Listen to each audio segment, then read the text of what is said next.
हमने तो पहले भी बोला है कि जो प्रशासनिक अराजकता जो है, कभी कोई जज को पुलिस वाला पीट रहा है, पुलिस को पब्लिक पीट रही है, भ्रष्टाचार है, सीएजी में 200 करोड़ रुपए का घोटाला हुआ है। समाज सुधारने की बात तो चलो कोई बात नहीं, उस पर हमको नहीं टिप्पा टिप्पणी करनी चाहिए, लेकिन मुख्यमंत्री की ज़्यादा जिम्मेवारी जो है सरकार को और सिस्टम को सुधारने की होनी चाहिए। बेरोजगारी, पलायन, शिक्षा, चिकित्सा, रोजी रोजगार नहीं, कर खाना नहीं, कुछ नहीं, हर सूचकांक में नीति आयोग के बिहार सबसे पिछड़े राज्यों में गिना जाता है। इसको कौन सुधारेगा? हमने तो कई बार जो है सवाल उठाया। और नीतीश जी से हम कहना चाहिए, समाज तो सुधरा हुआ है, लेकिन आपको समाज में कौन सी ऐसी चीज़ जो है बुरा लग रहा है भाई, जो आप सुधारना चाहते हैं? लेकिन बिहार के लोगों को, बिहार की जनता में तो ये भावना है और लोगों को ये लगता है कि सरकार जो है डबल इंजन की है, लेकिन कोई काम की नहीं है। उसको कौन सुधारेगा? जो पूरा सिस्टम कोलैप्स कर गया है। नीतीश कुमार जी ने पहले भी समीक्षा बैठक की है। एक बड़ी समीक्षा बैठक की थी शराबबंदी को लेकर के, और उसके ठीक बाद बिहार विधानसभा में 6-6 बोतल मिल गया। डीजीपी साहब निहुर करके बोतल ढूंढ रहे थे, देख रहे थे, उसका क्या हुआ? कोई रिपोर्ट नहीं आई। और किस बात की समाज को सुधारने की बात करते हैं? आपके बगल में जो मंत्री हैं वो हत्या कर रहे हैं, करवा रहे हैं, भ्रष्टाचार, लूटपाट करवा रहे। कई मंत्रियों पर कितने आरोप लगे, सबूत के साथ पेश किए गए, कोई सुनवाई नहीं, कोई कार्रवाई नहीं की गई। ये कौन से समाज की सुधार की बात करना चाहिए? पहले नीतीश कुमार जी अपने सरकार को तो सुधारे, अपने मंत्री, अपने अधिकारी को तो सुधारे। ब्लॉक थाना जाइए तो बिना घूस दिए हुए कोई काम नहीं होता है। इसको कौन सुधारेगा? समाज में अगर ये सारी चीजें अगर सुधार दी जाएं तो जनता तो खुद ही जो है, समाज जो है सब कुछ सुधरा हुआ है। लेकिन व्यवस्था अगर सुधर जाए तो किसी को कोई चीज की आपत्ति नहीं होगी, कोई कमी नहीं होगी। ये केवल केवल नौटंकी या दिखावा है।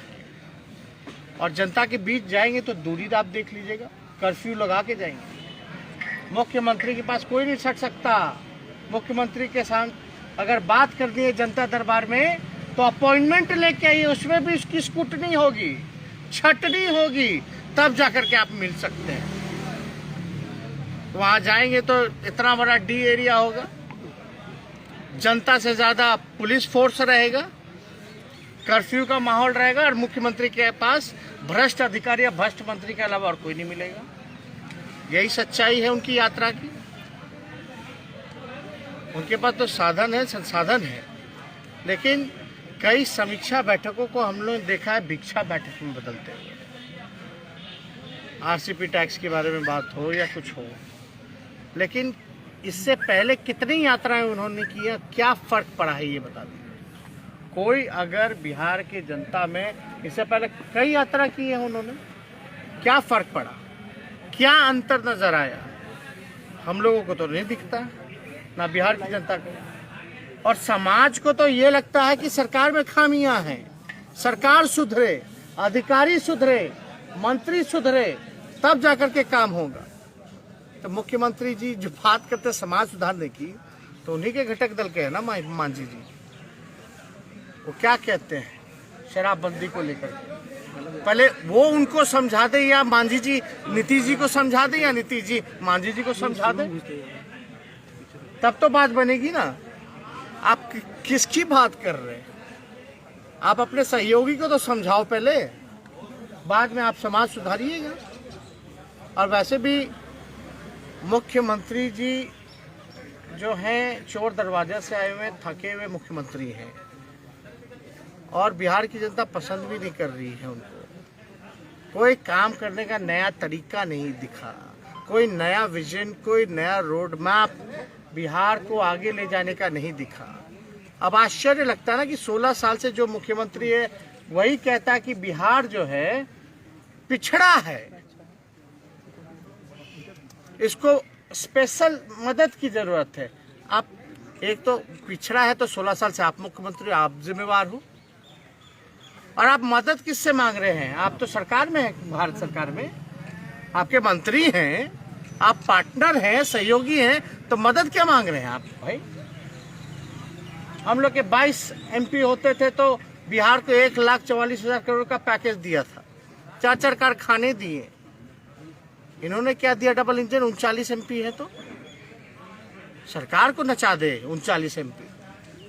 आज बिहार के ही MP उसी सत्ताधर के और मंत्री आपस में भिड़े हुए। कॉन्ट्राडिक्शन है, ये बताने की जरूरत नहीं है। पूरी तरीके से केवल दिखावा है। जनता जो है सरकार से ये उम्मीद लगाई हुई कि जनता का काम करे, उनके उम्मीदों पे खड़ा उतरे, लेकिन ठीक विपरीत काम। 75 घोटाले, लॉ एंड ऑर्डर जो है वो बढ़ता जा रहा है। कितने हत्याएं हुई हैं इन दिनों, मंत्री पे डायरेक्ट आरोप लगा, महिला चीख चीख के कह रही हैं कि उसने कराया, लेकिन FIR में सब कुछ सबूत, गवाह, CCTV फुटेज, फिर भी कोई कार्रवाई नहीं। जातिगत की उम्र 18 साल से 21 साल का बिल पास हो गया पार्लियामेंट में, कैसे? देखिए 18 जो है अडल्ट हो ही जाता है, और हम लोग के यहाँ ये भी कहा जाता है कि जो लड़कियां होती हैं वो लड़कों से जल्दी मैच्योर भी हो जाती है, जो एक साइंटिफिक भी कहिए या हर एक तरीके से। लेकिन अब 18 से 21 कर दे, 22 कर दे, इससे हम लोगों को इस पर कोई टिप्पा टिप्पणी नहीं करना, हम लोगों को कोई आपत्ति नहीं। और आजकल तो सब लोग शादी ब्याह भी तो लेट ही कर रहे हैं। आप देखिएगा कहाँ कोई अब 18 साल में या 17 साल में। हाँ, जहाँ जागरूकता की कमी है वहाँ थोड़े बहुत ये सब हो जाता है, लेकिन गांव देहात में भी ये प्रचलन रहा है कि पहले अगर 14 साल में उम्र में शादी भी हो जाता था तो 5 साल गौना होता था। जब वो अडल्ट हो जाती थी तब जो है घर उसको लेकर के जाता था। तो अगर 18 से अगर 21 भी हुआ है तो उसमें कोई आपत्ति किसी को होना नहीं। जातिगत जनगणना को लेकर लालू यादव ने कहा विलंब हो रही है, बिहार में छूट जाएगा। सरकार इतना बात कर रही है शराबबंदी पर, बाकी बातों पर चर्चा नहीं कर रही है। डेवलपमेंट का एजेंडा हट नहीं रहा है क्या तेजस्वी जी? नहीं, मूल चीज क्या है? जिस चीज़ को चुनाव के एजेंडे में हम लेके गए थे, पढ़ाई, दवाई, कमाई, सिंचाई, सुनवाई और कार्रवाई, इसके तो बात ही नहीं हो रही। शराबबंदी भी अगर बंदी है तो बंदी करवाएगा कौन? कि खाली पेपर पर लिख दीजिएगा। अब मान लो बिहार विधानसभा में बॉर्डर मिला तो बॉर्डर क्रॉस करके ना आया होगा, कितना जिला क्रॉस करके आया होगा, ये कौन रोकेगा? चौकीदार धरने पर बैठे हैं, कह रहे हैं कि इंफॉर्मेशन देते हैं तो हमारे ऊपर ही जो है जान पर बन आती है। वही हो रहा है। आप देखिए ना, जो डकैत है उसी को जो है चोरी रोकने की जिम्मेवारी मिल गई है। जातिगत जनगणना को लेकर लालू यादव, 100 से ज्यादा चौकीदारों को जातिगत निलंबित जनगणना कर को दिया लेकर गया। लालू यादव कह रहे हैं कि लेट थोड़ा चूहा शराब पी जाता है ना थाने से, कौन है वो चूहा? 100 से ज्यादा थाना चौकीदारों को में निलंबित कर सबसे दिया बड़ा गया। चूहा कौन है जो शराब पी जाता है? तेजस्वी, एक सवाल। नीति आयोग की रिपोर्ट जब से आई है तब से मुख्यमंत्री और उनके तमाम पार्टी के लोग हैशटैग चला रहे हैं कि प्रधानमंत्री इधर ध्यान दे और विशेष राज्य के दर्जे की मांग जो दोबारा उठने लगी। आपकी पार्टी भी इसका समर्थन करती है? नहीं, हमारे मनोज झा जी ने राज्यसभा में ये प्रश्न जो है ये उठाया था कि बिहार को विशेष राज्य को दर्जा जो है वो मिलनी चाहिए। जब राबड़ी देवी जी मुख्यमंत्री थी, जब बिहार झारखंड अलग हुआ तो जो हमारा जो रिसोर्स था वो झारखंड में चला गया, जो खाद था, माइन था, ये सारा उधर चला गया। तो हम लोगों को क्योंकि बिहार, उत्तर बिहार सूखा और बाढ़ से जूझता रहा, एक लैंडलॉक्ड स्टेट है, तो इसके लिए हमको अगर आगे आना है तो अटल जी से उन्होंने गांधी मैदान में जो आंचल फैला करके विशेष राज्य के दर्जे की मांग की थी। उस समय केंद्र में मंत्री थे, कृषि मंत्री शायद नीतीश कुमार जी थे, तो उस समय पहली मांग तो हम ही लोगों की थी। लेकिन सवाल ये है कि जो 8-9 स्टेट्स हैं जिनको अभी विशेष राज्य का दर्जा मिला हुआ है, उनकी भी स्थिति मुझे नहीं लगता कि विशेष राज्य का दर्जा मिलने के बावजूद भी सुधरी। तो हम जब भी डेवलपमेंट की बात करते हैं और 16 साल मुख्यमंत्री होने के बावजूद आप फिर वही राग अलापते हैं। अब जिसको भी आप जैसे एक आध एग्जाम्पल अगर आप हमको दीजिएगा स्टेट का, तो हम उस पर थोड़ा हम गौर करके हम बता सकते हैं। अब मान लीजिए नया जो आंध्रा बना या तेलंगाना बना, तो वहाँ का जो कैपिटल जो है उसको एक विशेष दर्जे की बात की गई थी, जो पैकेज की बात की गई, उस पैकेज का 10% भी नहीं दिया। तो जब आप पैकेज की घोषणा करते हैं और पूरा पैकेज वादा पूरा नहीं करिएगा तो फर्क कहाँ से नजर आएगा? कहने के लिए आपने दे दिया, लेकिन जो चीज मिलना चाहिए वो मिला ही नहीं।